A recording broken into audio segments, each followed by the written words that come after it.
Ще се кача и да ще сваля на свил там, да ти кажа. Имота е мой. Добре. Ко да правиш? Имота е мой, бе! Ей! Слизай! Скачай долу, бе! Слез долу. Няма да скочиш, ще се слези по столбата. Ти не чуваш, че имота е мой? Как да ти го кажа? Махай тази стълба от тука. Секунда. Обаче да дойда. Може ли да присъствате? Не. Защо не можеш да присъстваш? На какво основание не мога да присъствам? Много ГПК няма да правим. Заповядайте. На какво основание? На какво основание? Обаче тук. Айде направо ме арестувайте и да ходим. Арестувайте ме и да ходим. Аз си влизам в имота. Възпрепятствате ми да си влизам в имота, господин Асенов. Ние му казваме съдействие, не желая човек. По никакъв начин той няма право да ми възпрепятства влизането в собствения имот. Имота е мой. Да ги обжалваме после. Аз съм обжалвал. Арестувайте ме, ако искате, аз си влизам в имота. Ще борим ли? Да, ще се борим. Да, наистина. Или ме арестувайте, или ме пуснете вътре. Два варианта има. Господин Бойчев, за пореден път ви казвам какви са ви нарушенията. На първо място в обявлението не е упоменато къде ще се провежда проданта. На второ място не сте ме уведомили като управител на Хепсагро за провежданите възбрани, описи и така нататък и какво сте извършили. Не сте ме уведомили за обявлението. Уведомил съм ви с писмено заявление, че нещата, които продавате, са на физическото лице, на съпругата ми и на малолетната ми дъщеря. Какво стана, господин Бойчев? Имате ли още два печата? Незаконни. Или го скрихте единия? Господин Бойчев. Поред закона за архива трябва да имате само един печат. Защо имате два печата? Отговорете на целокупния български народ. Защо имате два печата? Може ли да отговорите? Да, единият е с номер 773 на покойник. Вие сте му вземали офиса, сега му вземате и печата. Така ли, господин Бойчев? Подал съм това на прокуратурата. Ако се чуете от кого е сигнал, от мен е сигнал, господин Бойчев. И до Министерството на правосъдието съм подал сигнал. Много сигнали съм подал, господин Бойчев, срещу вас. Предполагам, от камерата са ви казали кой ви подава сигналите, но да знаете, от мене са сигналите. Добър ден. Разбрах, че има нещо на детето ли са били нещата? Какво не съм?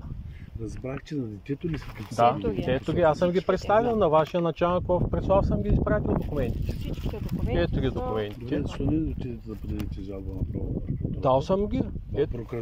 В прокуратурата съм ги дал. И в окръжна, и в окръжна, и в районна прокуратура. И на вашия министър съм ги предоставил.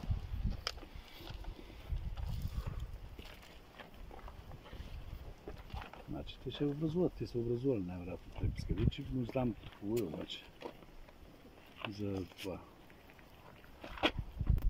Ето ги оригиналите, даже ги носим някой, ако не вярва. Някой, ако не вярва, още повече. Проданта, обявлението, няма къде ще се проведе проданта.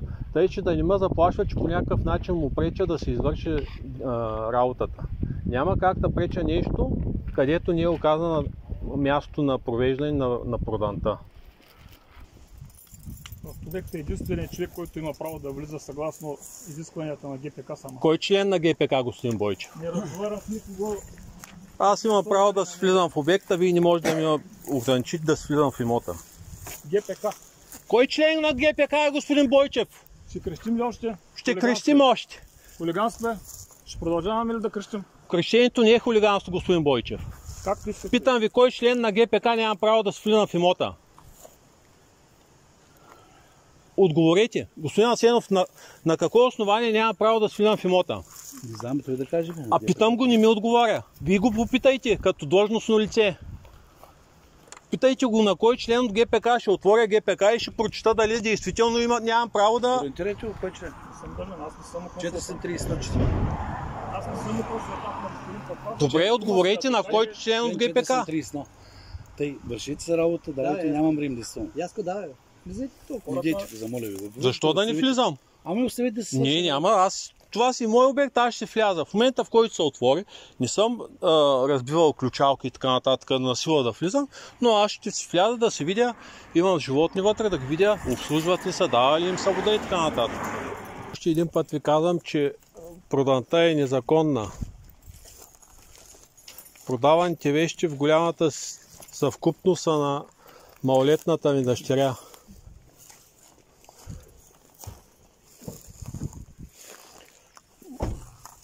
Призовавам органите на властта да изпълнят член 14 от Конституцията на България, която гласи: семейството, майчинството и децата са под особената закрила на държавата. Под особената закрила на държавата се включва и имуществото на децата.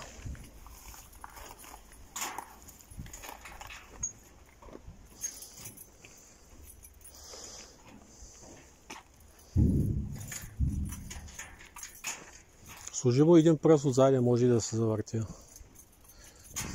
се изпълнява само мои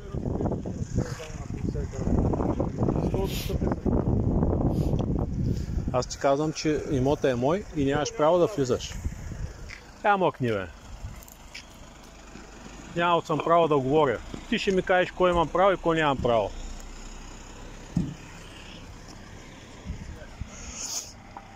Да влечеш с закона много проблеми. Аз лично ще съдя по много параграфи, да знаеш. Влизаш на твоя отговорност, снимам в момента абсолютно всичко. Всяко едно счупване, като това. Какво правиш ти, бе?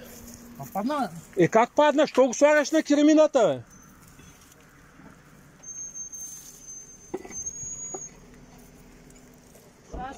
Сега и другото ще счупиш, като се качиш тука. Нямаш право да влизаш вътре, имота е мой. Ясно ли ти?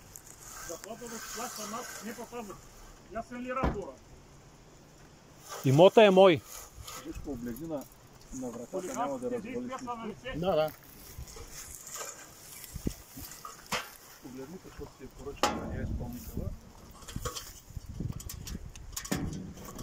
Това полицаи влизаме в имота, без да има право. Никой не влиза. Добре. Той има право да влиза. Няма право да влиза. Аз решавам кой има право. Ти си никой. Като го купиш, тогава ще разпореждаш. Жичко, дръпни ли по столбчето на обрък?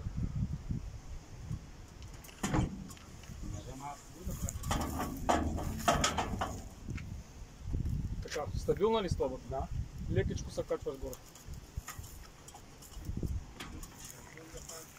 И стъпваш върху керамидите, но внимателно. Много внимателно. Внимателно. Дърпай. Дърпай самата стълба. Издърпай. Вътре в имота няма да влизаш. Разбрали ма? Леко внимателно. Айде. В имота няма да влизаш вътре. Какво направи? Вътре в имота няма да влизаш. Това е частна собственост. Частна собственост е това, човек. Излизай навънка. Качвай се тук и слизай навънка. Това е мой имот. Слизай навънка. Излизай навънка. Няма да влизаш вътре, ти казах, бе. Ще се кача и да ще сваля на свил там, да ти кажа. Имота е мой. Какво да правиш? Имота е мой, бе! Ей! Скачай долу, бе! Слез долу. Няма да скочиш, ще се слези по стълбата. Ти не чуваш, че имота е мой? Как да ти го кажа? Махай тази стълба от тука. Махай стълбата от тука. Там Бойчев го извика. Бойчев пожарник. Обектът е мой, ако влезеш вътре, имам право да използвам физическа сила срещу тебе. Нищо няма да използваш. Ще използвам. Няма да използваш. Нямам право да Той е използвам. пазач назначен. Къде му дай договора? Пазач ли? Назначен ли? Дай договора. Имаш ли договор? От съдия изпълнителя там ще дадеш. Аз не съм видял договора. Ти имаш ли договор? Подписвал ли си договор? Нищо не е подписвал до сега, лето беше пазач до Подписвал ли си договор? един час. карта само просните. Личната ти карта не е договор. Съда, бе, човек. Дечко, вършме си работата да се махаме тук, бе. Има ли някой?